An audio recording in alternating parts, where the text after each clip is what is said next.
Hello and very welcome to our session, everyone.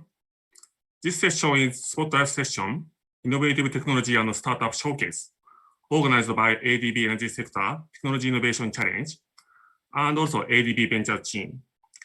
I'm Toru Ito of ADB Energy Sector Group. We are very pleased to have this joint session and introduce innovative technologies and startups that were selected under the two programs, and will contribute to accelerating low carbon transition in our Asian and Pacific developing member countries. Detail of the programs will be introduced later. So to start this session, at first, I'd like to invite Dr. Priyansa Wijayatunga, Director of South Asia Energy Division, ADB, to deliver opening remarks. Dr. Priyansa, floor is yours.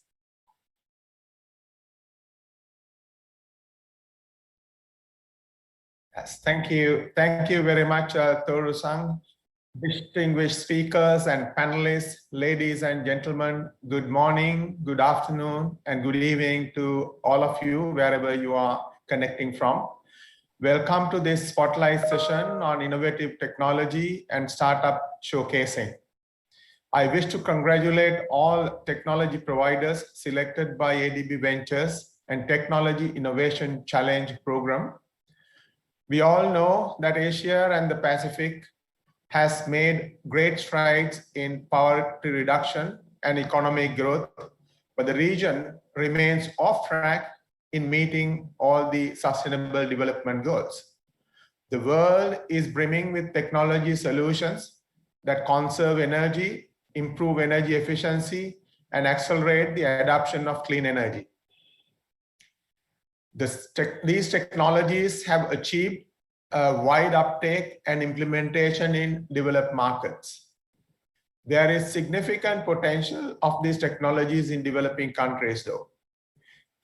But there is increasing demand from ADB, DMCs for technology solutions that contribute to clean energy transition, which is very much the focus these days, mainly because of the climate mitigation and adaptation issues.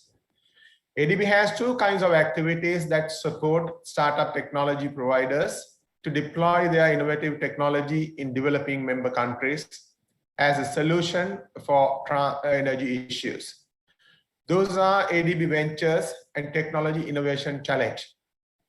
ADB Ventures aim to expand non-sovereign operations by filling a market gap for early stage funding of impact technologies. ADB will provide equity investments for technology providers. Technology Innovation Challenge, on the other hand, invites technology providers to propose pilot or proof of concept on high-level technologies and innovative solutions for the announced development challenges. Selected proposals receive a grant which technology providers can co-finance. Details will be introduced in the next session. You will hear them in more detail later on.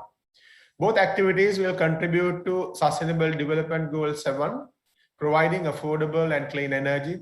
Of course, they are aligned with ADB's Strategy 2030 and supposed to collaborate with private sector. Today, we are glad to introduce these newly formed 6 companies and their technologies that were selected by ADB for ADB Venture or Technology Innovation Challenge.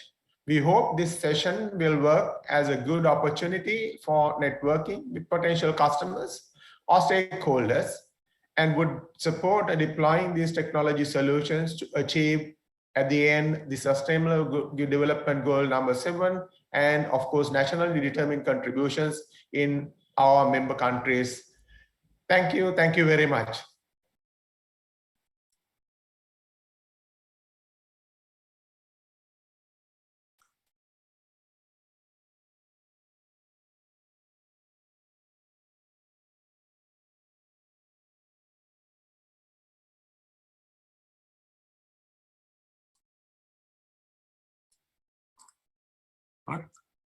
Let's move on to introduction of program. This session consists of 2 parts. First one is Energy Sector Technology Innovation Challenge. We call it TIC program. And second is ADB Ventures. I will moderate first TIC part.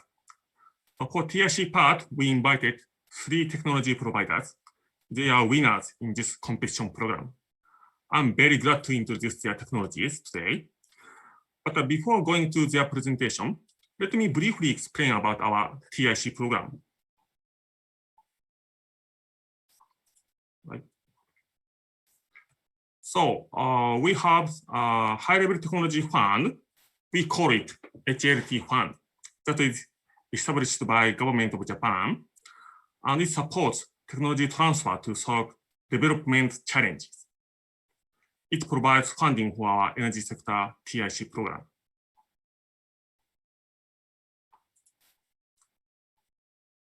The main objectives of TIC programs are CO2 reduction and increased energy access. We identified key areas of development challenges like this. First is efficient, clean heating and cooling solution. And second is renewable energy-based microgrid. And third one is artificial intelligence for energy demand management. Pilot testing is implemented in DMC, developing member countries, by HLT provider, and ADB co-finance the project and support dissemination of technology. Under the program, up to $500,000 grant is applicable for 3 HLT providers. And also, future ADB funding opportunities for actual projects may be available if project is successfully completed with attractive outcomes.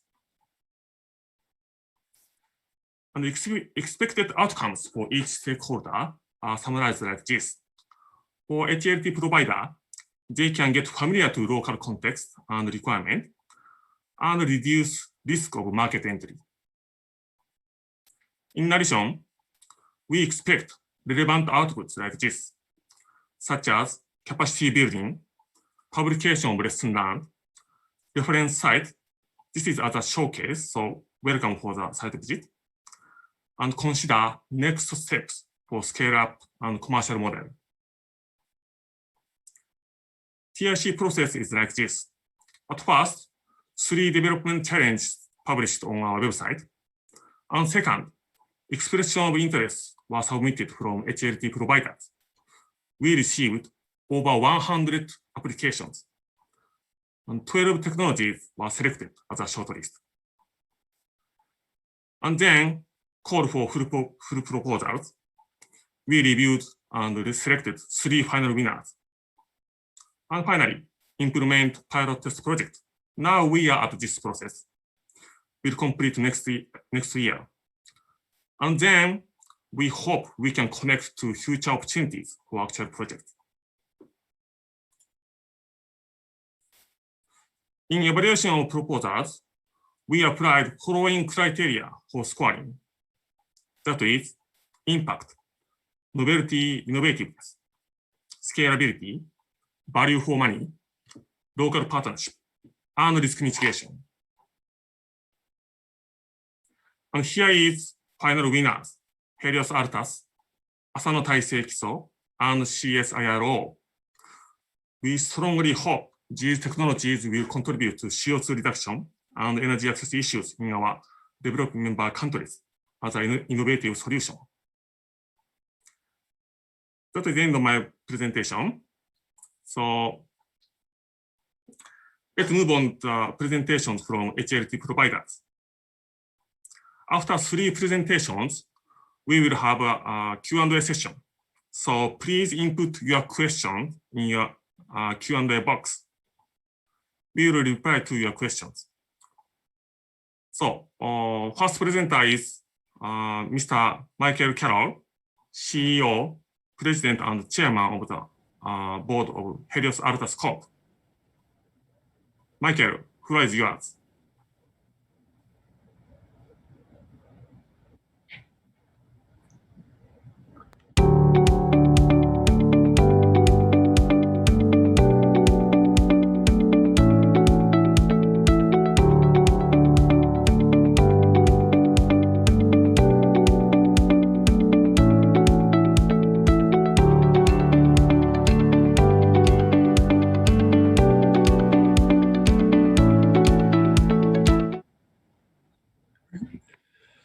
Hi, I'm Michael Carroll, the CEO and founder of Helios Altus.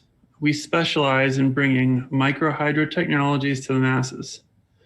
We've created a unique modular system that generates power from virtually any flowing water source. These systems can be configured for grid-tied or off-grid applications. Together with our global partners, we will introduce the most profound clean energy technology since the solar panel. There we go. Our team of experts has spent thousands of hours researching this space. We've explored every market and determined that Southeast Asia will be our primary focus for the next few years. The high rainfall, dense forest, and mountainous geography provides ideal installations for our units, but proves to be difficult for other technologies. The extensive systems of rivers, streams, and canals found throughout Southeast Asia are perfect for our technology, which can be installed where other hydro systems cannot. We're 100% committed to helping Southeast Asia's rural population gain access to affordable power. As local governments and industries respond to the increased demand for renewables, we stand ready to support these institutions and the people that they serve.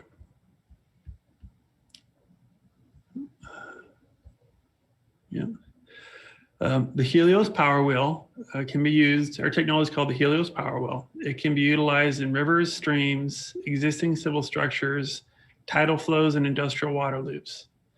The units are easy to install, require little to no civil works.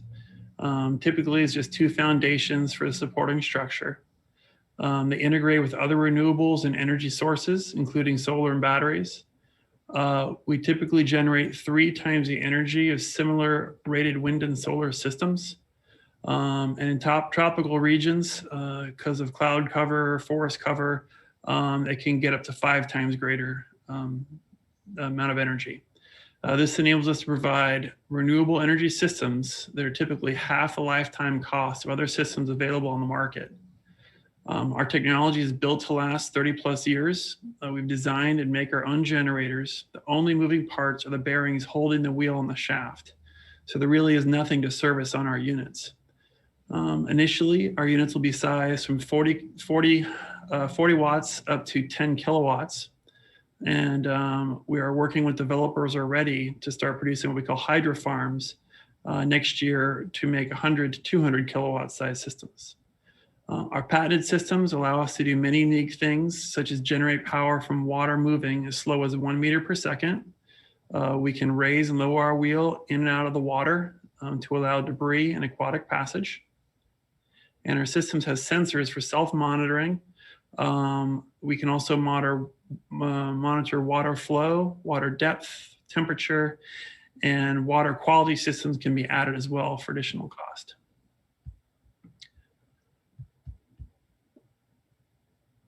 All right, earlier I mentioned our system is modular. This is what I meant. You can combine multiple units into what we call a hydro farm, just like a wind farm. We've designed our power takeoff and control systems to allow for expansion of additional units over time. So a village can start with 1 or 2 units. As power loads increase, you can add more units into the system as the load increases.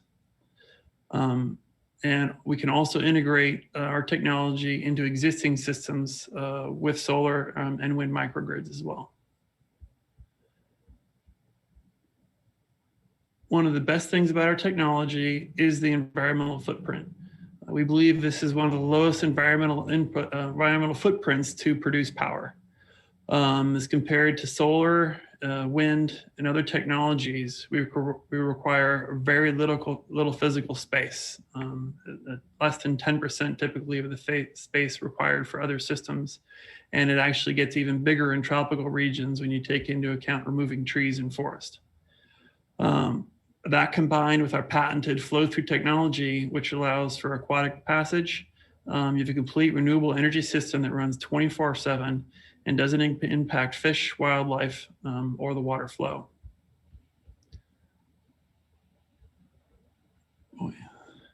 When we designed this technology, we knew we had to integrate it seamlessly with other systems. You can see from the chart here, there's some serious benefits of adding the Helios technology with solar and batteries. In addition to saving money on the solar panels and batteries, there's a constant load, which helps to keep the batteries charged so they don't draw all the way down, and that improves their life greatly. So you have fewer batteries replacements throughout the life of a system. Savings is significant for grid-tied and off-grid applications. And again, the 24-hour power is a very big deal here.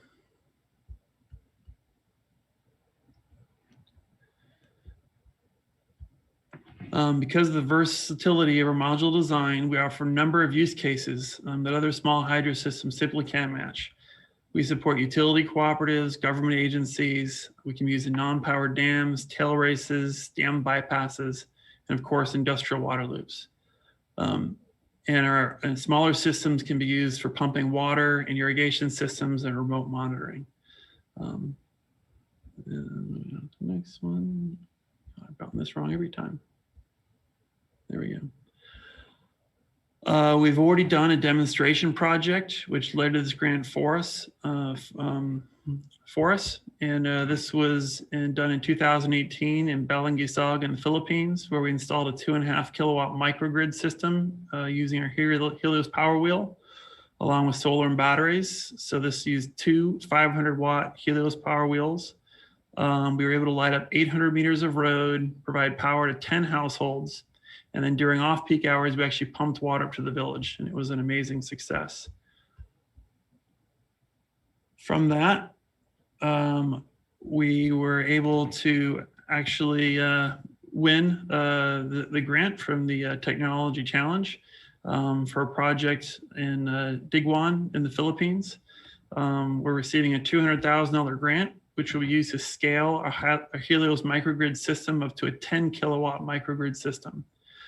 Together with our project partners, ADB, of course, the National Irrigation Administration, who's been hugely helpful, Dorelco, who will be connecting power with to offload extra power, and One Renewable, who is our local partner in the Philippines, helping us with installation and oversight. This is the group that's working on this technology with us and for this grant. Again, the project is located at Camp Kiawah Resort in Tacloban in the Philippines. We'll be using one of our 5 kilowatt units, and we'll also be including 5 kilowatts of solar panels and lithium-ion batteries. The system is able to be raised and lowered automatically to maintain the water levels in the canal. Safety is extremely important to us. We're building fencing around to make sure the unit's secure and that people can't get to it as well as part of the project. And again, we'll also be adding on net metering so excess power can be sold to the grid. And it can be islanded as well to prove the microgrid concept by itself. And then the site as a phase 2, we can actually add an additional 10 kilowatts of hydro onto this location in the future. So we're extremely excited about this project, and we think it's going to make a big difference, being able to demonstrate and show this, and how units can run in a microgrid, but then further on be expanded out, like we were talking about earlier, into hydro farms for much larger systems.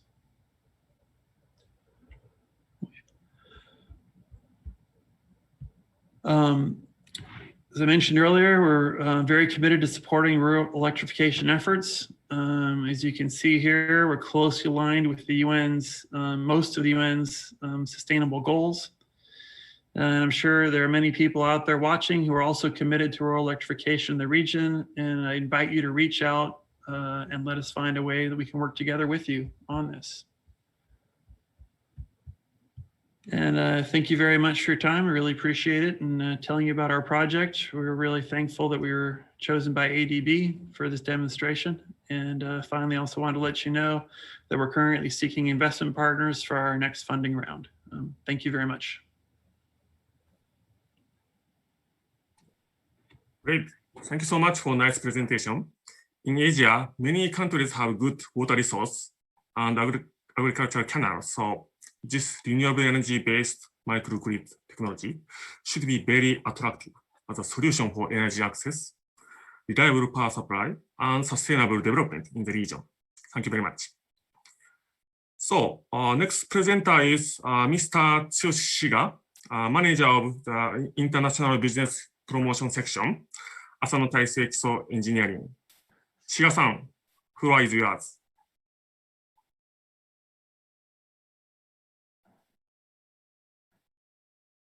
Good morning, everyone. I'm Shiga from Asano Taisei Kiso Engineering, ATK Japan. It's an honor to be here in the ACF today, and I will try my best to explain the key concept of the project for you so that we can discuss and come up with other applications of the newly developed heat exchanger system in different fields together. And the title of my project is Development of Clean, Cool, and Heating System by Utilization of Unused Wasted Water in Vietnam.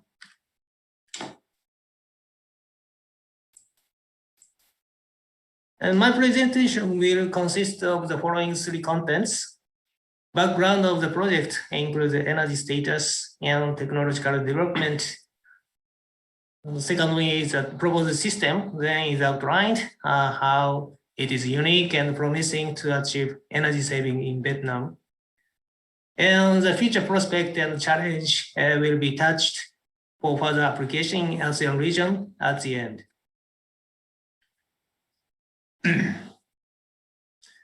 There are two issues I'd like to mention as a background of the project.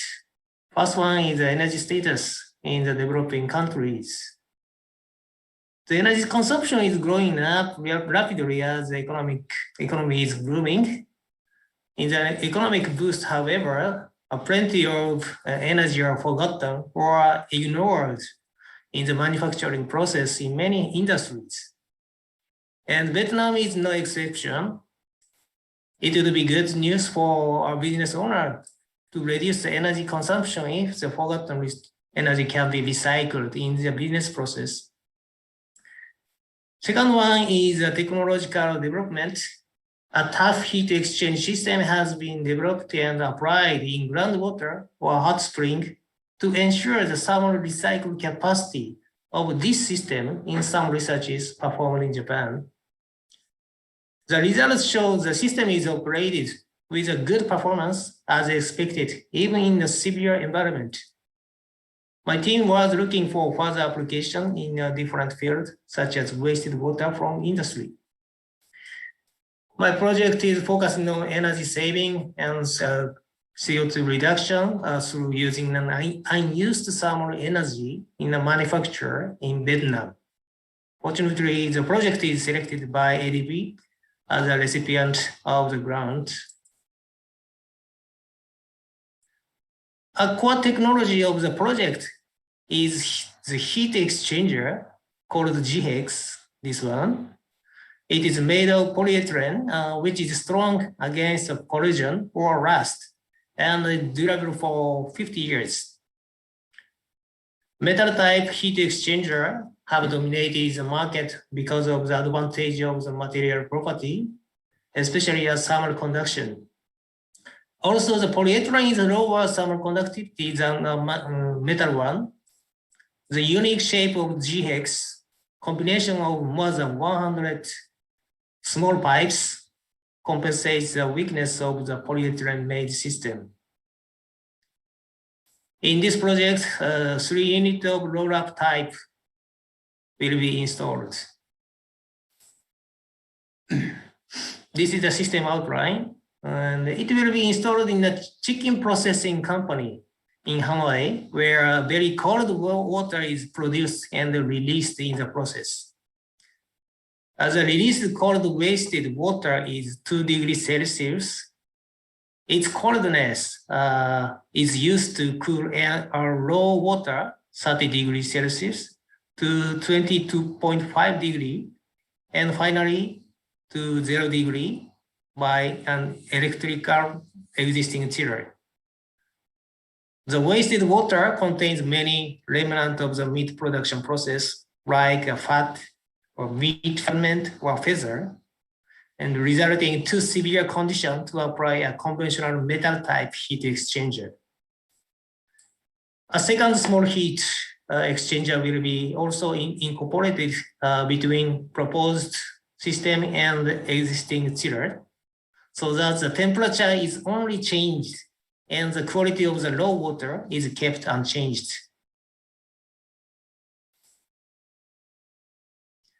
Initial cost of the system is around $45,000 and an expected cost advantage will be around $10,000 per year. And 145 megawatts of electricity and 119 tons of CO2 will be reduced per year with this proposed system. My team will examine the estimation through the project by reviewing and monitoring data such as water temperature, flow rate, and electric consumption during the operation for 3 months or more. The system can be applied even for hot condition until 80 degrees Celsius too. And the factory is fortunately using the hot water in the production process and releasing hot wasted water that is 60 degrees Celsius without using the thermal energy. So in the next step, after verifying the system's advantage in this project, the combination of pre-cool and preheat system will be explored. Since the system has been originally developed for a ground source heat pump for air conditioning, the groundwater is also considered as a potential cold source for air conditioning in Hanoi. And Hanoi's air temperature is lower than 15 degrees in the winter, while it is higher than 35 degrees in the summer. Therefore, Hanoi is one of the most beneficial cities for ground source heat pump. This idea will be also examined in this project too. If the system works well as expected, it can be also scaled up and disseminated to other factories, releasing similar wasted water in Vietnam or other Asian countries. The figure shows a rough estimation of a ripple effect in case of the application in many industries and many countries. Chicken is one of the most popular meats in the world, as there are many chicken companies in Asia. I believe that the impact will be huge. Those numbers will be studied again in the project as well. And textile industry or aquaculture might be potential candidates for the next challenge. My team will try to figure out the next field in the project. I hope the system is beneficial to many people, many industries, and many countries to achieve our common goal, SDGs, by 2030. This is the end of my presentation. Thank you very much for your attention. Thank you very much for a nice presentation. This excellent heat exchanger technology will be attractive in various applications, I believe. So I'd like to hear more about its potential rate. Thank you very much. So last presenter is Dr. Sup, Sesben Kataraman, research group leader in CSIRO with domain expertise in buildings and HVAC systems. Dr. Sup, floor is yours.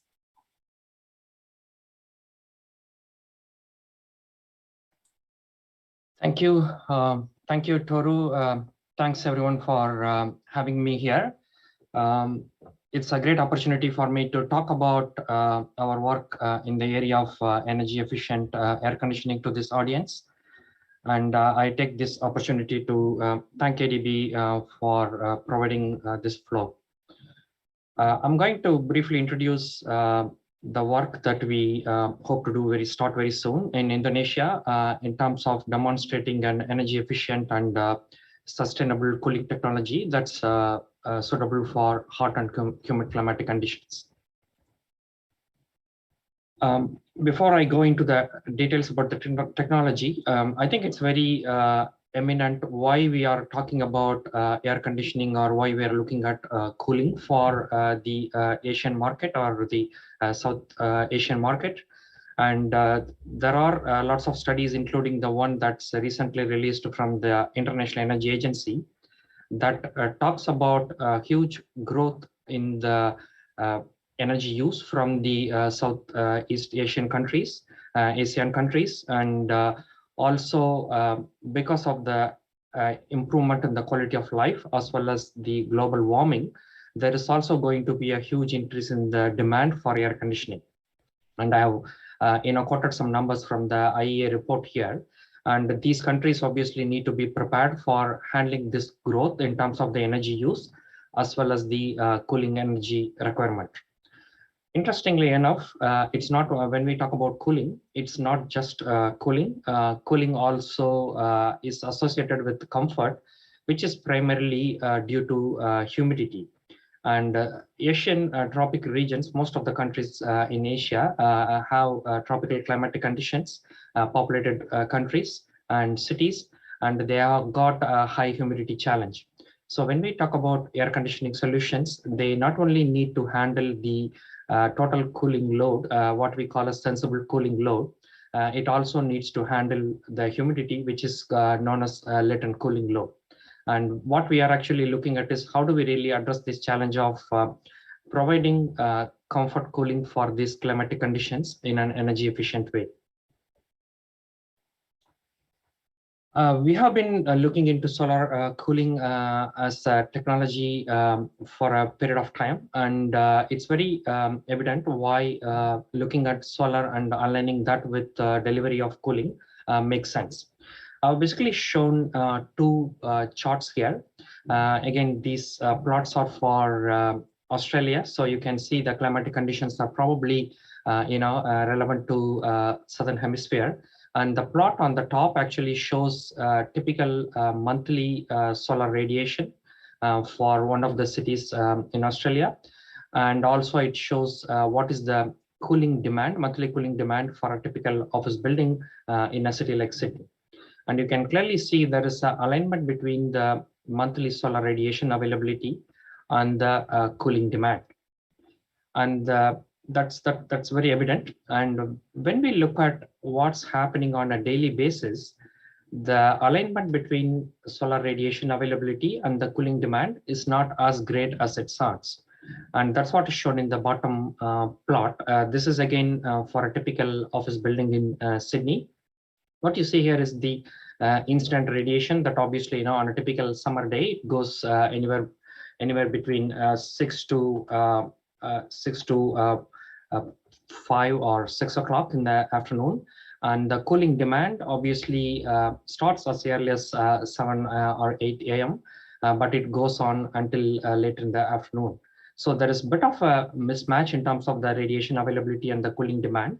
And when we look at a solution, we need to be addressing that mismatch as well.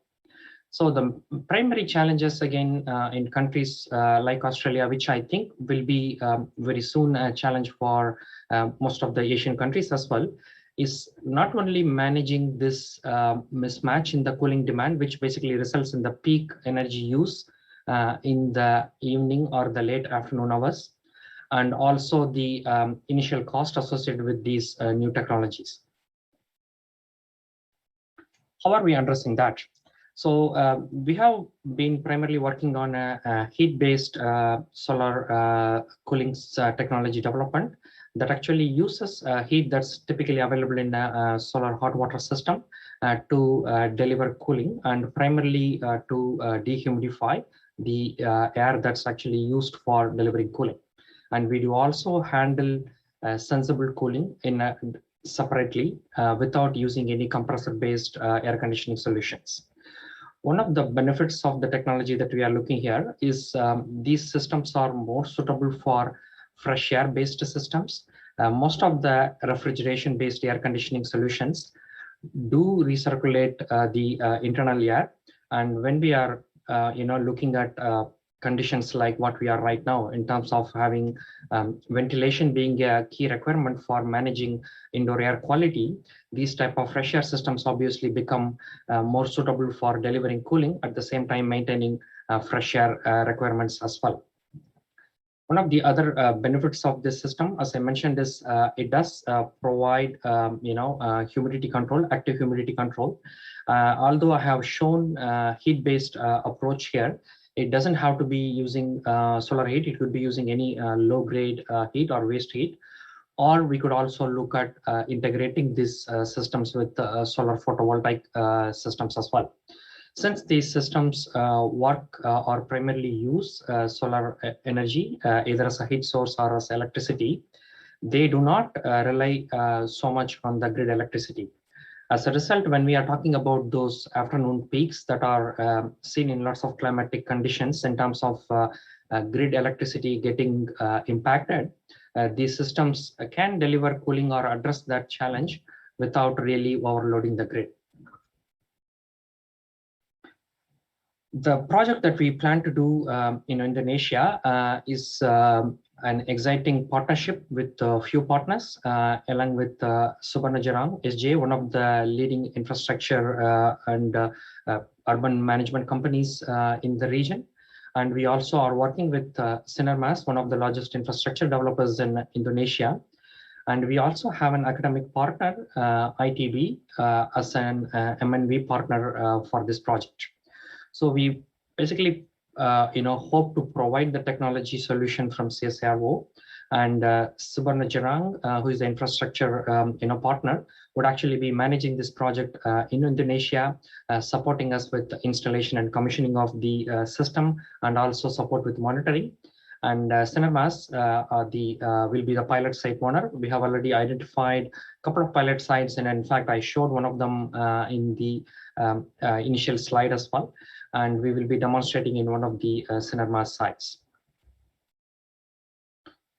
How do we expect the project to progress? The project will actually progress in 3 phases, and we will have a commissioning phase where there will be a design and installation and commissioning activity. Again, primarily, that will happen with the support of SJ and Sinarmas. And there will be a measurement and verification phase where our academic partner ITB will be supporting us with quantifying the benefits of this technology installation compared with using an existing air conditioning solution. And then we hope to work with the Subarnajarang in terms of scaling up this technology deployment across the ADB member country region. So if I kind of have to summarize, we have done lots of groundwork over the last 5 years or even more, developing, investing and developing this technology, and also demonstrating the suitability of this technology for humid climatic conditions in Australia.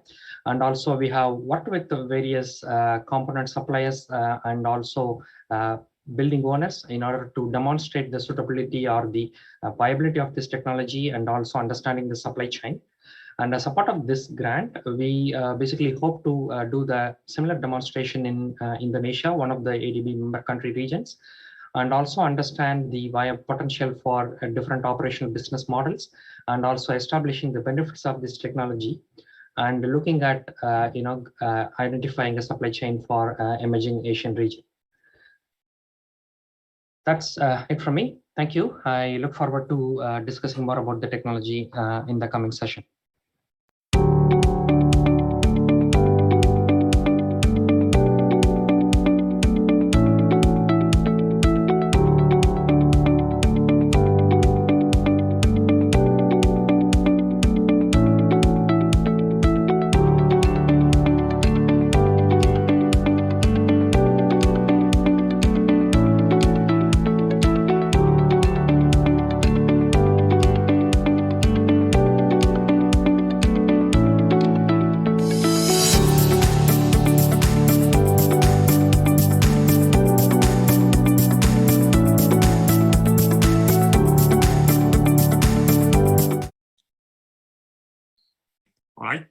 Back to me. All right.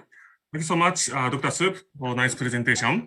In hot climate conditions, there is a rising demand of efficient cooling systems. So this renewable energy-based efficient cooling system must be an excellent solution, perfectly matched with local needs. Thank you very much. So let's move on to the Q&A session. We have, I think, remaining around 12 minutes. Sorry for the time constraint.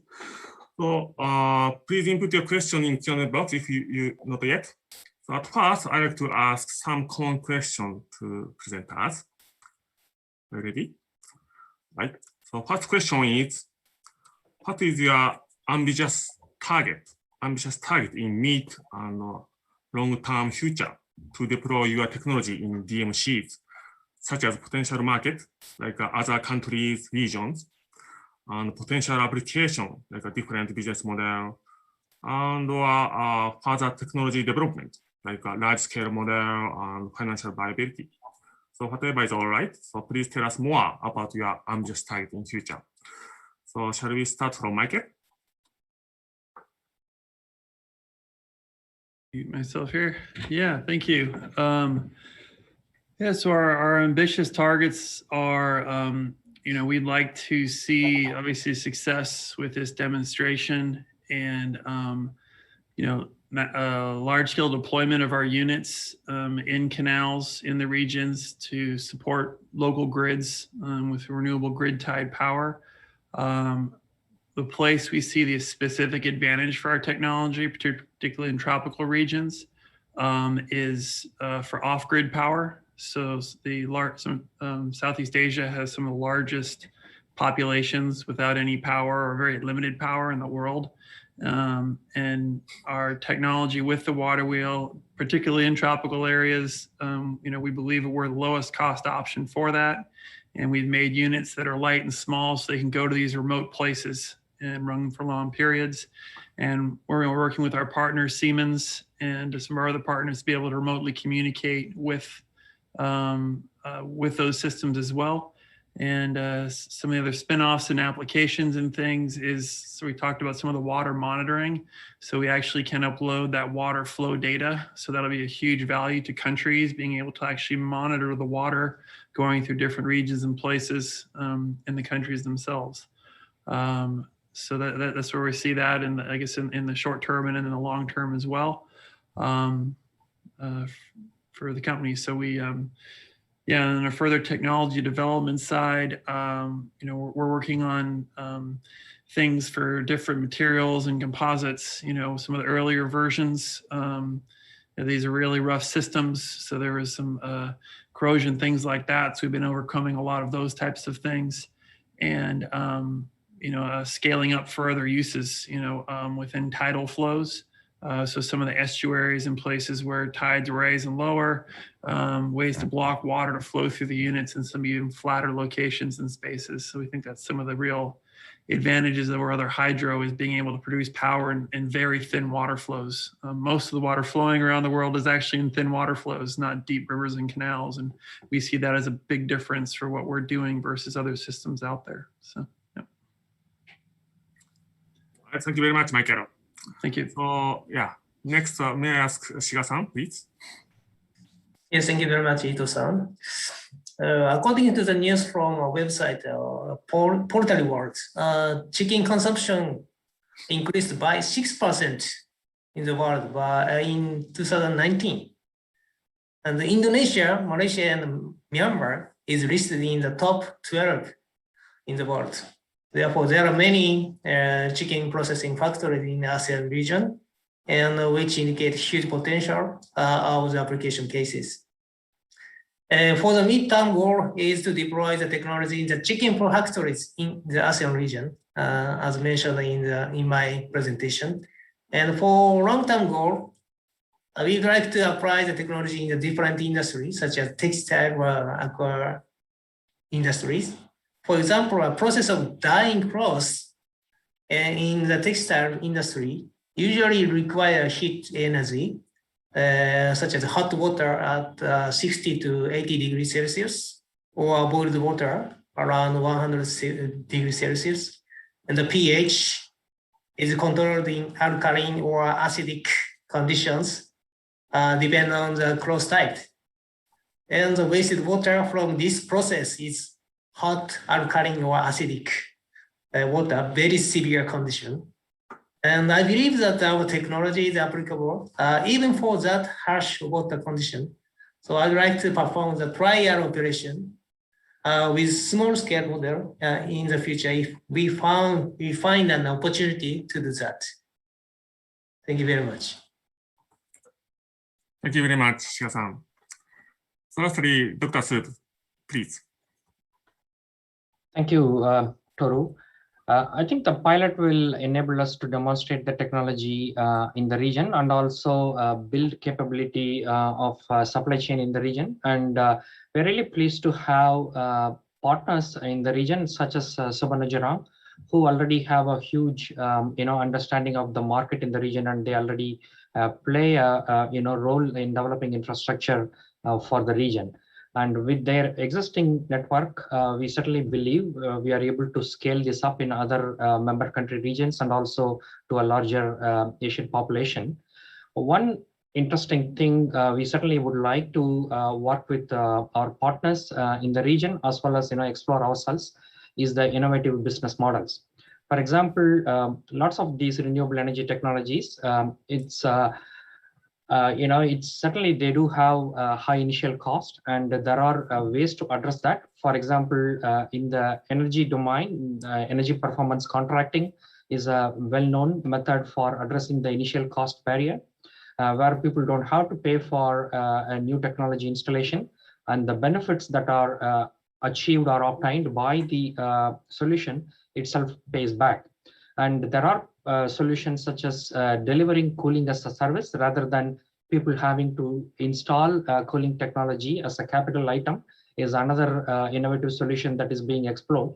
And we certainly hope to explore some of these novel business models along with the partner as part of the pilot as well. Thank you very much, Dr. Su. It's good to hear about it. Thank you.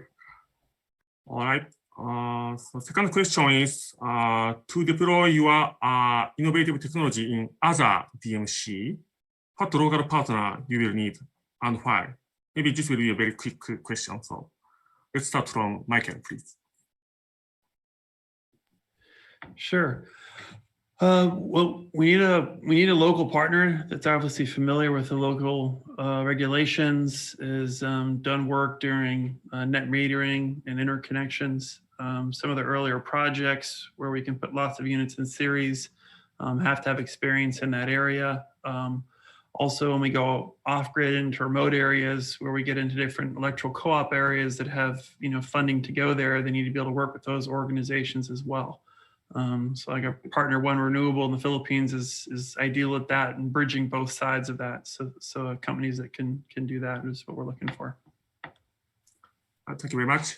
Next, Shiga-san, please. In case of Vietnam, business owners who are consuming a lot of energy need to report their target on energy saving under the energy saving law. And it is quite important for the government side to deepen the understanding that the new technology is surely reasonable and efficient to achieve the target. In this sense, involving the local authorities is necessary to disseminate the technology, new technology in the future. And when it comes to ground source heat pump, environmental impact should be clarified. And if a land subsidence is likely to happen due to the water pumping, closed loop type should be applied, while loop is applicable and economically beneficial in an area where no land subsidence is happening. And so in order to categorize the area like that, we need to cooperate with national institute or universities who are familiar with the interaction between the ground source, groundwater aquifer, and the ground settlement. Right. Thank you very much. No, Dr. Su, please. Thank you. I think in terms of deploying this in other member countries, I would be more thinking about potential end-use partners who would actually benefit from them. And some of the low-hanging fruits, such as entities who already have sustainability energy targets or who have net zero emission targets. There are lots of corporates and conglomerates already who are moving towards that. They would be ideal partners to start with because it's already aligned with their strategy. And I would be considering government or local government agencies like councils who have again mandate to incorporate energy efficient technologies and solutions as part of their infrastructure. And it's lots of buildings are already owned by government entities as well as local councils, and perhaps implementing this solution with those infrastructure would be a good starting point. Right. Thank you very much, Dr. Su. Okay, next, one question to Helios Arthas regarding the maintenanceability. If a river is not clean, is there a possibility to stuck because of the rubbish? And how maintenance will be done? Michael, please. Yeah, so the units are set up so they can be raised out of the water, so that they actually physically get lifted out of the water. So if any debris is caught in there, that you can take it out. The unit themselves also with the rotation naturally pushes debris and things through and past. And we've actually done quite a lot of work on that, passing debris and different items through the units and the systems. So thank you. All right, thank you very much. Okay, sorry for time constraint, but it's time to close first part of the session. So all presenters, thank you so much for nice presentation and discussion. I believe this is very good opportunity for networking between technology providers and participants for future opportunities across member countries. So for all participants in this session, a digital follow-up form will be sent by email so that you can easily make networking with technology providers. So please reply in the form if you are interested. It will be one of our main purpose of this session. Thank you so much. So now we are moving on to the second part of this session. I'd like to hand over to my colleague, Daniel Hassan. Daniel, please. Hi there. Good morning or good evening, everyone, wherever in the world may be. Thank you for attending this part of the session. Just to quickly introduce myself, my name is Daniel, and I'm the Senior Fund Manager at ADB Ventures, which is the recently launched venture capital arm of the Asian Development Bank. We support and invest in leading sort of early stage technology companies that we believe can have significant development impact in emerging Asia. In the next 30-40 minutes before 12 o'clock here in Manila, we will hear from 3 exceptional entrepreneurs that are each developing what we believe is the next generation of energy technologies. But first, before we get into that, I would like to hand over to Suzanne, the Director General at the Private Sector Operations Department at ADB, who will say a few words. So over to you, Suzanne. Thank you very much, Daniel. Good morning, distinguished guests. Good afternoon, good evening, and ACF 2021 participants, and greetings from Montreal. Thank you to my colleagues, Yongping Zhai and Toru Ito from the ADB's Energy Sector Group for inviting me to participate and join in this session. Asia and the Pacific must urgently address the causes and impact of climate change. The climate has made incredible progress in reducing poverty, yet due to its sheer size, it is still home to the majority of the world's poor, who are particularly vulnerable to flooding, droughts, seawater encroachment, and climate-related natural disasters. Unchecked climate change and insufficient investments in resilience threaten to undo Asia-Pacific region's previous achievement on economic development and poverty alleviation. Energy is the subject of today's session, and energy consumption is responsible for approximately 73% of human-caused greenhouse gas emissions worldwide. Regional energy demand is projected to double by 2030. Fortunately, the world is full of clean energy innovations that could reduce the Asia-Pacific region's reliance on fossil fuels, such as smart buildings and factories, renewable energy, new grid technology, and electric vehicles. Many of these technologies have achieved wide implementation in developed markets, but their uptake in smaller and developing markets is stalled. The public sector has a critical role to play in providing infrastructure and creating an enabling policy environment for clean energy, but the private sector must be ready to grab the baton and run with it. ADB's Private Sector Operations Department is committed to supporting Asia's new energy transition through our finance and by crowding in private sector investors. Starting this year, with our support includes investments in early stage clean energy ventures, which is the subject of today's second half of this session. In 2018, only 2% of venture capital deals globally were for clean technology, including clean energy. And last year, ADB raised $60 million for ADB Ventures' inaugural equity fund. We're also in the process of raising up to $150 million for a debt fund. Both funds are committed to climate impact and will feature a concentration of investments in clean energy. ADB Ventures has already reviewed more than 800 potential investment opportunities. It subsequently provided grants to 2 clean energy companies, Otago, which makes clean biocharcoal out of coconut husks, and 3 Wheels United, which helps Indian drivers finance electric rickshaws. Our grants gave these companies extra runway while providing ADB Ventures the option to make future investments. ADB Ventures made much more substantial equity investments in 2 clean energy companies, Smart Joules, which is an energy efficiency as a service company serving large hospitals in India, and Euler Motors, an electric vehicles company specializing in last mile commercial deliveries. You will hear more about Euler Motors in just a moment.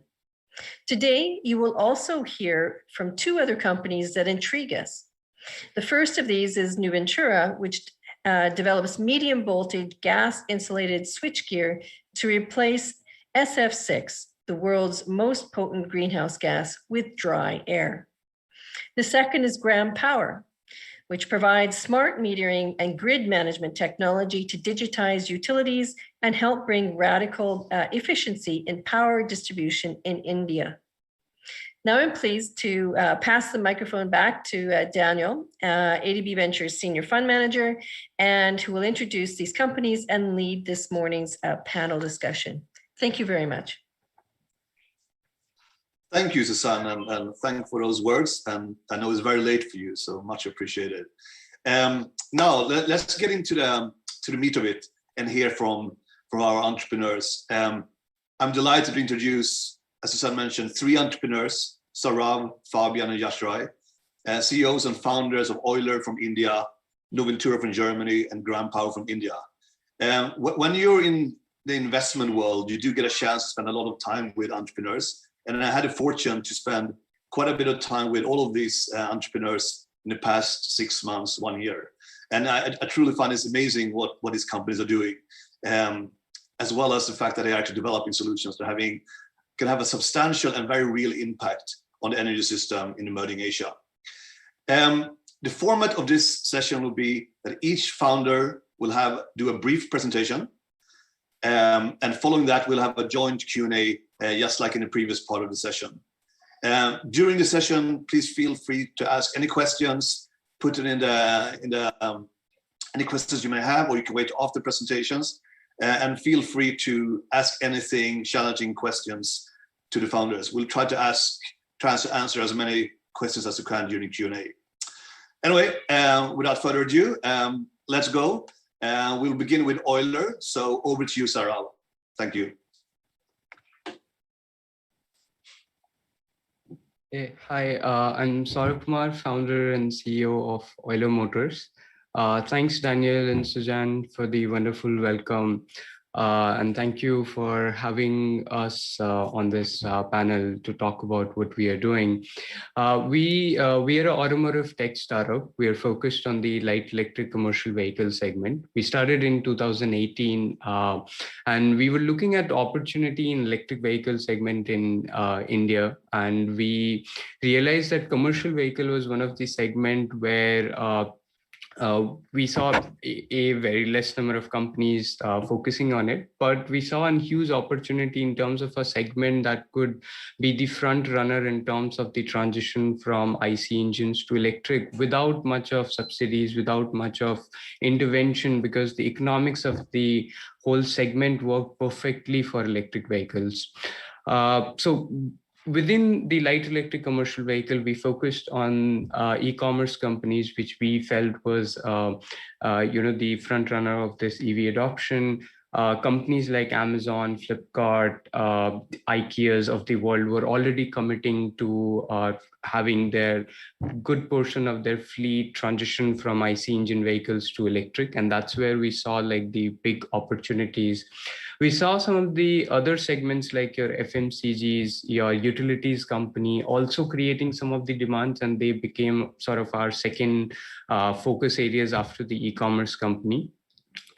But the main, I think, so opportunity was there, and this was a huge, I mean, India alone was a $7 billion opportunity. We saw a similar segment existing in other part of the Asian and Africa, almost like everywhere we could see some portion of this opportunity. And India alone was like the $7 billion in small commercial vehicle.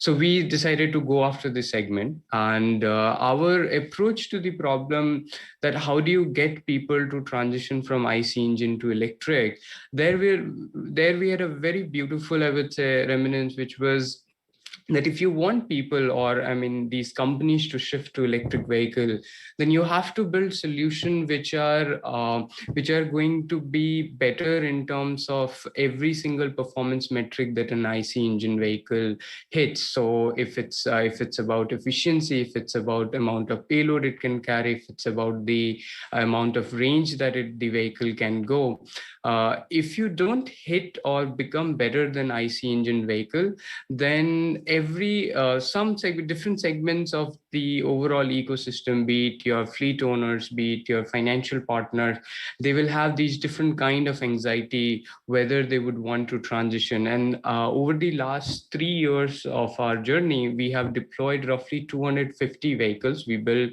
like a small 3-wheeler cargo, and then we sort of improved on its range, its performance, its payload carrying capacity, its overall torque. And then we are now ready to launch our 3-wheeler cargo electric next month.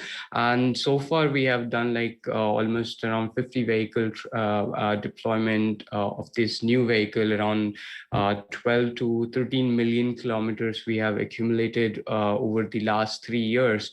And what we have seen is that the performance and the overall efficiencies of the electric vehicles are far superior than any of the IC engine vehicles that are there. And we aim to revolutionize this last mile logistics segment. We are thinking about producing over 100,000 electric cargo vehicles over the next hopefully 3 to 4 years, but that's sort of our internal target. So that's mainly what we are doing on the vehicle side. But we also realize that to be an OEM where you are building vehicle, but to get them on ground, you need the ecosystem where you have to also get in the other, your charging station, your service centers, and then partnering with manpower companies, which can provide you with trained electrician, trained mechanics, which can solve that segment. So Euler had sort of gone ahead and worked with all of these companies while focusing on the technology part, which was with your liquid cooling battery packs, or with the software where these fleet owners can track where these vehicles are, or where are the empty charging stations. So we worked on overall the entire sort of gambit of things, and we presented the solution as a full mobility stack. So with that, like that was a very small introduction of what we do. I'll hand over to Daniel, and I'm happy to answer more question around what we do. Thank you. Thank you, Saurabh, and thanks for that excellent overview. And we're looking forward to see Euler Motors vehicles on all the roads of India, but also the rest of Asia in the coming years. And I think this concept around these are solutions that are not just greener and cleaner, but fundamentally these are better solutions than is out there. And I think that's also a great segue to the next speaker, which is Fabian from Noventura. So over to you, Fabian. Thank you very much. Thanks again thank you for having us and for giving me the opportunity to speak here. My name is Fabian. I'm the CEO of Nuventura, and together with Manjunath Ramesh, who you see also on this picture on the slide, I have founded Nuventura. Manjunath is actually the technical genius behind our company. He's also originating from India and worked for 10 years in the switchgear space, which I'm going to explain a little bit later on.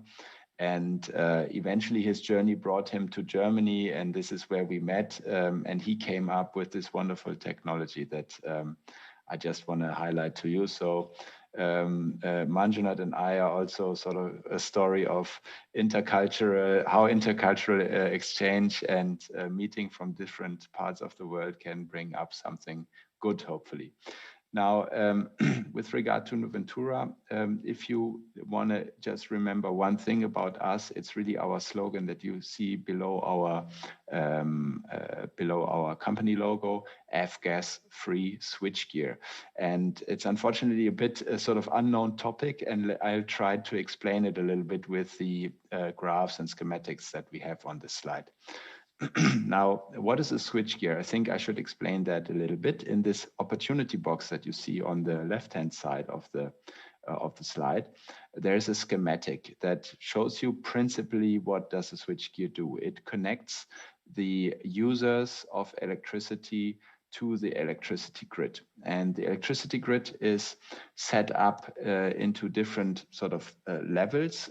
We have a high voltage grid for transportation over long distances. We have a medium voltage grid for distribution. And then we have the low voltage grid, which is the part of the electricity grid where the actual, let's say, urban users are connected, whereas the industry users are connected to the medium voltage grid.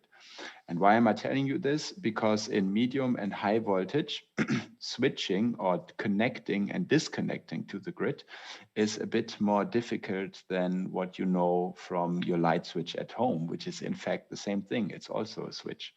But in the medium and high voltage grid, we need more complicated or more complex technologies in order to perform this switching process, this connection and disconnection process. And here, a technology, so-called gas insulated switchgears, is the most reliable and the dominant technology nowadays. And gas insulated switchgear means that there is an electrically insulating gas inside that switchgear, and this gas is SF6 or sulfur hexafluoride. And as mentioned before in the introduction, SF6 is the strongest greenhouse gas that humanity knows, which means that it poses an environmental threat. On the other hand, it's really, from a technical point of view, a great gas because it offers a lot of good properties to this technology, switchgears. Now, the market for this kind of technologies, specifically the medium voltage market, is growing at a fast pace, 10% per year roughly, and almost all of that growth is actually coming from the Asian continent. That has to do with infrastructure projects that are being built up and also electrification. And everywhere where you're building an electricity grid, you need switchgear. And that also means that everywhere where new electricity grids are built today, or even if they're rebuilt or refurbished, gas insulated switchgear would be used nowadays because of their high reliability and actually also low cost. Now, the environmental impact of SF6 is quite important. The global warming factor of SF6 is 23,500, meaning that it's 23,500 times as strong as carbon dioxide, and even small emissions mean a great impact. So currently, the measured emissions in the atmosphere are equivalent to more than 100 million cars. Now, what have we done as Nuventura? And I explained a little bit sort of what is the situation, but what have we done or what have we developed? This you can see in the solution box at the bottom. We are basically combining the properties of gas insulated switchgear, which contain SF6 and are not sustainable, but very reliable, with another technology, which is called air insulated systems. And you see in that schematic that these ones are much bulkier, and also they are open to the environment. That's why they're called air insulated systems, which means they're influenced by the environment. And eventually that means that they have a couple of downsides, and we got rid of those downsides by creating a new patented technology. So we have patents around this technology that is a gas insulated switchgear, but we just use air instead of SF6. And this is important because it's been quite a process to develop this, also from a cost perspective, very costly. And our approach to bringing this technology into the world and also to Asia is to license it to other manufacturers that are today not capable of developing such a technology, either from a capability point of view or from a financial point of view, because it takes a lot of resources to do that. So our business model is actually to enable manufacturers in the Asian countries to build our technology, and we do this through licensing. And this way, we want to also help to have that impact fast on the Asian continent, and also to enable the local businesses, because otherwise it's going to be the multinational companies owning that future market of SF6-free switchgear. And this market is going to come, that's for sure, because regulators around the world are actually preparing bans for SF6. So I think besides our environmental impact, we can also have an impact on the local businesses with our solution. I hope that gives a good overview, and I think I've been over time already, so I'm going to give a hand back to Daniel. Thank you, Fabian, and I really enjoyed it. Of course, we had a chance to spend a lot of time in the past few months, and also thank you for staying up in the middle of the night. I think it is in Germany, right? And I know you have some kids as well. So either it's time to go to bed or it's time to get some coffee. Yeah, indeed. Thank you. But next, and finally, but last but not the least, of course, I would like to introduce Yashrai, who's the CEO and founder of GrandPower. So Yashrai, over to you. Thank you. Thank you. Thanks a lot, Daniel. Thank you, Suzanne. And thank you for giving us the opportunity to present today at SF. So I guess that between vehicles, switchgears, and smart metering for grid management, ADB's kind of smartly de-risked their portfolio across almost the entire energy value chain. So in order to, just as we start, I would actually like to introduce like a not so fun fact per se. So in India, the annual losses on our power grid are actually equal to almost 6 years of free power supply to Bangladesh. And it's also equal to roughly 40% of India's central healthcare budget. So, I mean, naturally, it's a colossal waste of resources, a very avoidable waste of resources for a resource-constrained economy like India. So when we dug deeper into this problem, we realized that this loss is largely due to a sheer mismanagement of India's power distribution infrastructure. Although we're in today's digital times, almost 100% of the consumer-ended activities on India's distribution grid, such as reading an electricity meter, generating a bill, distributing it, collecting payments, and even understanding where exactly a fault has happened on the grid, is done almost entirely manually, with almost little to no technology intervention. And when you club that with the ingenuity that a lot of Indians have for tapping on power lines and figuring out innovative ways to get power illegally, it results in roughly 26% of India's power simply vanishing into thin air. So GrandPower was started to solve this core problem for utilities in India and similar emerging economies in the Asian region. We provide the industry's most comprehensive hardware-software platform to manage the grid digitally. And this solution comprises fundamentally of smart prepaid meters, a wide range of communication technologies to connect these meters to the internet, and finally, a very, very comprehensive software platform to manage all of these operations that I just mentioned in a 100% digital manner. Besides this technology platform, another area of innovation that we've had is also in the core business model that we offer. So since the start of the electricity sector in India, and I mean, since the start of power distribution in India, energy meters have always been procured as a product. Gram Power instead decided to offer our complete solution as a service. What this does is that it makes the offering a complete no-brainer for utilities, because the subscription fee that they pay us on a per meter per month basis actually turns out to be only 20 to 30% of the savings that they end up generating because of this technology transformation. And so as a result, the system is profitable and cash flow positive for the utility from day one, without them having to invest any capital upfront.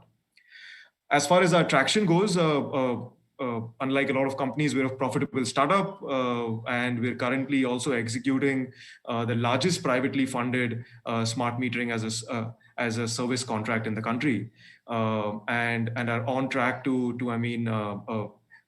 work towards a target to manage at least 30% of India's electricity consumers. That's roughly about 90 million meters within the next 5 to 7 years. While through this process, we'll be able to save billions in avoided losses, the larger impact of our work, I feel, will be in creating a digital infrastructure that can maximize renewable integration into the grid. That would help with the larger decarbonization objective in the current climate scenario that we're all in. So yeah, with that, I'd like to thank ADB again for this opportunity, and happy to answer any questions in the next session. Great. Well, thank you all. Great presentation overview. And the idea is just to give everyone a little feel for what these three companies are doing. And if there's an interest, follow up with these companies separately. I hope you all had a chance to ask some questions. If you don't, feel free to add questions right now, but we will spend the next 10 minutes or so taking some questions from the audience and have a little discussion with the three founders. While we're waiting for the questions, I would like to ask one question to all three of the founders.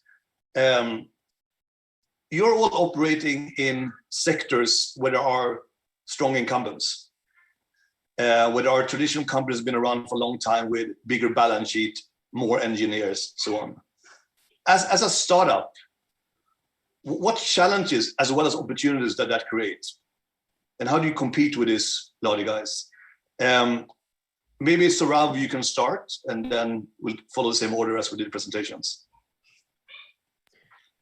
Thanks. I think it's one of the fundamental question I think everyone asks us. See, I think I have two viewpoints on this. One is if all these big companies actually really focus and they have that mind, I think they can do it. It's more about the focus and like how much energy are they spending on this particular segment. However, as I mean, it's actually extremely cliche to say, but like focus is really, really hard for a larger company, because they are doing multiple things at each point of time, focusing on IC engine, diesel, petrol.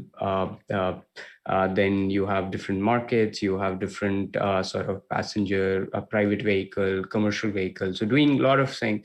While if you look at Euler, we are very, very laser sharp focused on the commercial vehicle segment. We are focused on the cargo vehicles to start with, and then building different formats of those, focusing on the light I would say light electric commercial vehicle segments with your last mile deliveries as our go-to market.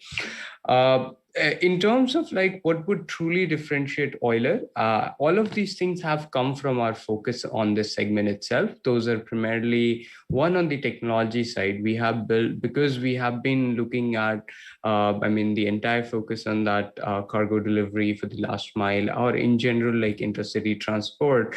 We have been tracking performance of battery pack over, let's just say, last 3 years. We have seen the degradation pattern, we have seen the usage pattern, and then we have built technologies to counter those kind of decays in battery packs. Like for instance, liquid cooling, that was one of the first which we filed for US patents, but being able to cool a battery pack in an electric vehicle, it's not uncommon, but it's mainly done in a car and a bus where you have an HVAC unit. But in a small vehicle, like a 3-wheeler or a small 4-wheeler vehicle, you don't have air conditioning, because they are probably one of the cheapest vehicle targeted to the lowest bottom or so the bottom of pyramid driver entrepreneurs who wants to buy the vehicle, drive, run, and save money to lead his life, right? So one, on that technology itself, how do you build a battery pack that can stay let's just say not decay over a period of 4 to 5 years? So technology has become super important. Coming from a software DNA, our focus, or technology DNA, we are fundamentally, we think of EVs as like hardware, but ran by software. So yes, first, I think once everybody deploys, I think first couple of year discussions are going to be more about hardware, but eventually part of software-led customer delight experience are going to happen, which has happened in the smartphone world as well, where initially everybody talked about processor and camera megapixel, but eventually conversation shifted to how does the image look like, how is like the multitasking, how is aging of the phone over a period of time. So we are fundamentally like a software new age company. We think software for. The third thing is about our approach, which is very unlike any OEM in India, at least right now, which is that full stack business model that I spoke about, where we build the vehicle, the charging station. We have like 100 charging station right now that we are operating in Delhi NCR alone. So people don't have anxiety if they run out of charge. Where will they find the place, or reliability, or building technologies where in, let's just say, in 15 minutes, they can get half of the range of the vehicle through fast charging. So a lot of tech around charging station. Then these manpower and servicing companies that we are talking about, our direct sales model, where we sell directly to the customer through our own service station, instead of going through a franchisee route, where we felt that the purpose of EVs initially, and we can have a direct feedback mechanism with customer. So that's roughly like 3 high level thing, but all of this actually comes from very simple thing, which is focus, which I mentioned. Yeah. Thank you. And maybe Fabian, you can explain a bit more. I mean, you're in industry obviously where there's some very, very big incumbents. Yeah, indeed. I think there's always 2 sides to the matter. If it comes to sort of what are our advantages compared to the corporates, I think what's been mentioned before, the aspect around focus is a very good one. And I would bring this down to 2 elements. One is that we actually have a greenfield approach, which gives us an advantage. We do not have to start or manage any existing products that we have to develop from a development point of view. So we can really rethink completely what is a switchgear and how do we achieve that technical solution. So from a technical point of view, there's no legacy that we have to manage. And then also from a market point of view, we do not cannibalize any of our other products, because this is the product that we are offering. Whereas a large incumbent they have to manage this transition process. On the one hand side, they're earning good money with SF6 products in our case, and on the other hand, they need to sort of find that way of transitioning towards a more sustainable technology, and it's a bit of a paradox that they have to manage. On the one hand side, they need to try selling their existing portfolio. On the other hand, they need to convince customers and the world that we need something new. So for them, it's really more tricky than for us. We can fully focus on that message. We have to be sustainable and we have to make sure that this works. Of course, there's skepticism towards a startup, especially coming from the user side, and especially if it is about critical infrastructure, like in our case. So that's something that we as a startup company have to deal with. The grid operators are asking, who guarantees us that your system is as good as of the large incumbents? Can you service it? Can you make sure that in 10 years when we need maintenance, you're still going to be around and there's someone who actually knows how to deal with your products? And this is why we have come up with this business model of licensing our technology to existing established small and medium-sized companies. That's one reason, because they are locally with their customers, they are established, and they will definitely be there so that we can circumvent all this skepticism around what can Nuventura actually do, especially on a global level. So it's definitely some challenges that we have to deal with as a startup, but we also have some advantages in this regard. Thank you, Fabian. And just to finish off with this question, Yashrai, operating in a highly traditional and regulated industry, coming in as a startup in India, how does that look like? Right, for sure, Daniel. So I would actually second everything that Saurabh and Fabian just mentioned. In our industry as well, there's of course a lot of large incumbents, and they fundamentally, the challenge that they create is a resistance to change in the clients, because as I mentioned that the entire metering industry has fundamentally been a product-driven industry. Like all of the incumbents, they are used to the business model where they manufacture a meter, they sell the meter, they realize their they realize the revenue, and I mean, it's the utility that deals with all the problems. There's however a fundamental paradigm shift that's happening in the industry now with the advent of smart meters. Like in India, there's actually a mandate that's been launched by the central government that the only way now to solve the power distribution crisis and the loss crisis that the country has is to make this technology transformation. And the capital that's required for this technology transformation is something that utilities can no longer procure in a CapEx mode. So the SaaS mode of procurement over the last 2.5 years has started to become the de facto mode of procurement that's created a level playing field between incumbents as well as new entrants. And the reason for that is that there is just a huge effort that goes into transforming an organization from a product company to a service company. You just think about technology in a different way. You think about software in a different way. You think about your hardware product in a different way. You no longer think about being the lowest cost product provider. You think about the lowest cost service provider, and the life cycle cost of your service and the product is what starts becoming important. And it's because of that focus and that mindset that we've had since the start, that despite there being so many incumbents, we are today still executing India's largest privately financed smart metering as a service contract. And in the long term, I feel that the sustainable differentiation that's going to keep on being there for Gram Power, it's actually going to be with the comprehensive software platform that we're providing for smart meters.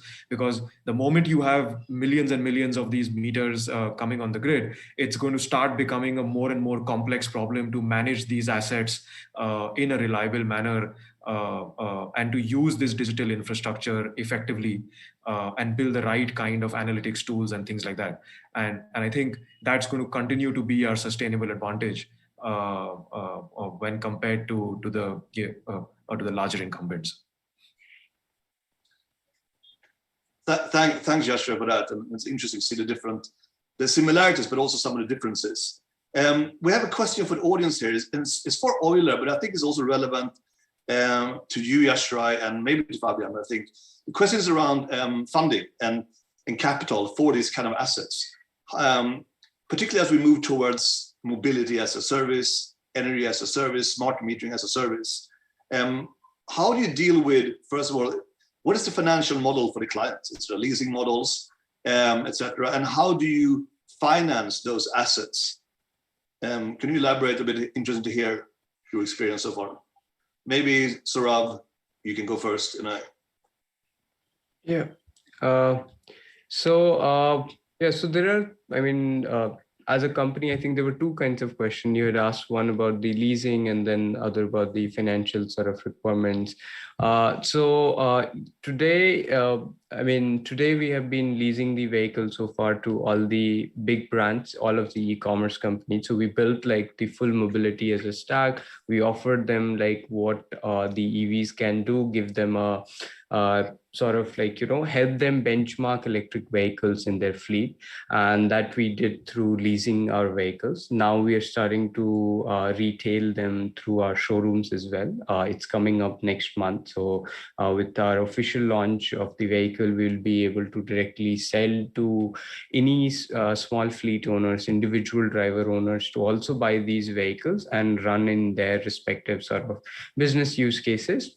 But primarily today it was leasing, but going forward it is going to be both leasing and sales. Lease was done to establish the benchmark of product, get the vehicle financing and some of these established for our vehicles.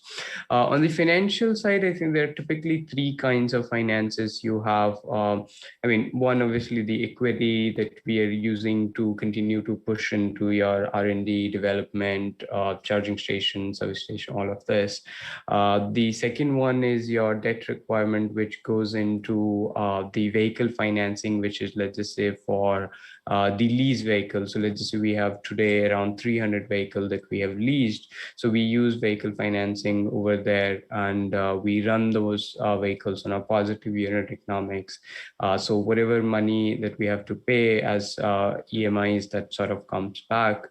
The third one is going to be your working capital requirement, and which is mainly about how do we have like today at least tracking roughly 200 of our vendors, supply chain vendors across like from cell to battery pack to vehicle.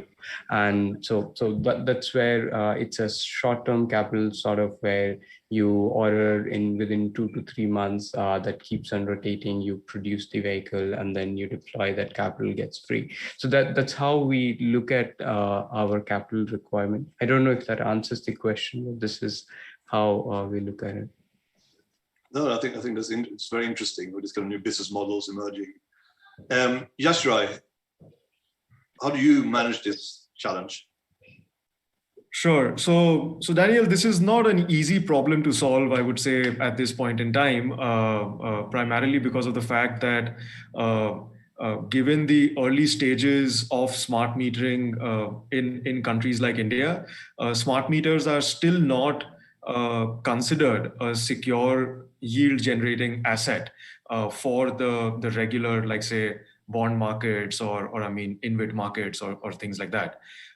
So at this point in time, till about the first, I would say, 500,000 meter portfolio that we're looking to create within the next 1.5 to 2 years, we are primarily financing this through 3 ways.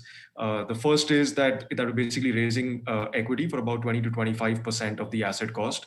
We're raising another 40% of the asset cost through a new financing model that we've launched recently, which is the sale and lease back model. So what we're doing is that we're selling the asset to profitable corporates, and generating about a 16% post-tax yield for them through a sale and a leaseback model with I mean several financial guarantees and things like that. So yes, it's I mean quite expensive considering that this is an infrastructure project and you're financing infrastructure assets.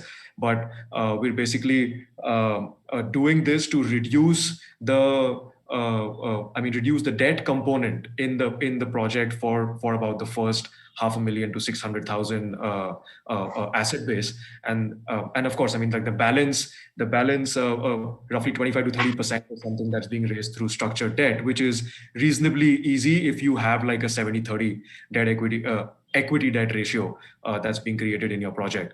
So that's how we are planning to I mean finance the first $500,000 to $600,000 assets to I mean demonstrate sizable recurring cash flows. Once that is done, we I mean anticipate to I mean use the more traditional project financing structures, InvIT structures that are used traditionally for financing solar assets, transmission assets in the more evolved markets in the power sector today. It's a similar actually evolution that even solar or wind assets have had since they started about 15 years back and I mean what they are today. Interesting. Yes. I mean, luckily, I think there are a lot of learnings for those sectors that can be transferred to other energy sectors. I think we're going to have to wrap up soon. And then we're already running over time a bit, but I'm going to give a last question actually to Fabian, which is from the audience. When are you coming to India? When are you going to start deploying in India? But I think we can broaden the question is, you know, what's the plans for Asia? You can do a quick answer. Yeah, indeed. We are actually working on specifically coming to India and also to other countries on the Asian continent. So I can say basically this year we're coming to India. There's a bit of sort of time needed to adapt to the local requirements, but in case of India, we are more or less lucky that the European requirements, which we have certified for, are very similar to the Indian requirements. So from a technology point of view, this would be possible very soon. There's always a regulatory aspect around it, but we are actually already working with a lot of Indian companies in our supply chain. So we are in fact in India already with regard to our supply chain, and with regard to bringing the technology to India, we are working on it indeed. Excellent. Well, thank you so much for it, Fabian. And thank you to all the presenters. We'll wrap it up now and give everyone a chance to have lunch, have breakfast, have dinner, go to bed.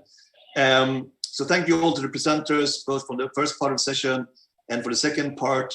Of course, thank you to the audience that have been staying and listening and asking questions.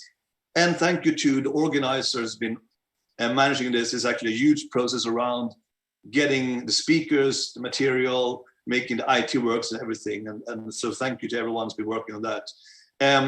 There's a link, I think, somewhere. We have a form that we would like people to fill in, which both allow you to provide some feedback or comments on the session. But most importantly, if you want to follow up with any of the presenters, you can use that form too, and we'll make sure that you get in touch with them. You can follow up on any issues that you may like. So I think there's a link here, but we'll also email it to you separately. But please do follow up with these presenters. I think that's usually leads to some very interesting collaborations, and if not, at least a good conversation. So I think that this is the link that everyone can use. So with that, I would like to close the session and say thank you to everyone and have a good and safe day. Thank you, everyone.